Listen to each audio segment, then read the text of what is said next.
There is a game mode that was released on the 11th of August that is angering everybody right now, with players saying that it is boring, it only leads to draws, and even saying other game modes before are way better. In this video, I'm going to explain why players hate this game mode so much, but why it's actually one of the best ones ever. Stick around to also see advice from a professional player on how to break this game mode, but I'm not going to waste your time. Let's go.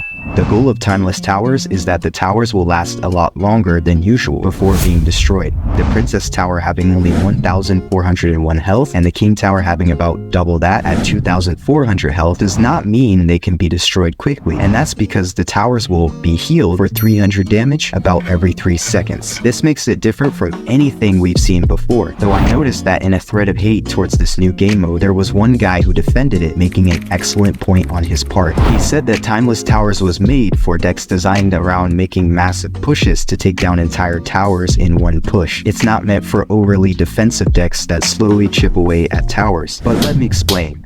One of the reasons that players hate the game mode is because they don't know which decks to use and how to use them. Players assume that decks like Hog Cycle or normal chip damage decks will work, when that is simply not the case. For this game mode, the decks that will work every time are all focused on doing high damage in a short amount of time. In other words, building massive pushes. Although that's what he is saying, there's actually an even better way to win the most possible Timeless Tower matches that I will share at the end of this video. I believe players are critiquing the Timeless Towers game mode without giving it much of a chance, and if they knew how to play it, they would find it pretty fun. In fact, I asked a professional player what advice he would give to everyone on how to get the most enjoyment from not losing and getting draws in this game mode. The best thing he said was to use the pro deck shop, because the best decks for anything are there at any time. Almost all players will have more success getting decks for a year than making their own, so once the right deck is chosen, it is good to know how to play it. The point of the game mode is to do as much damage as possible in a short amount of time,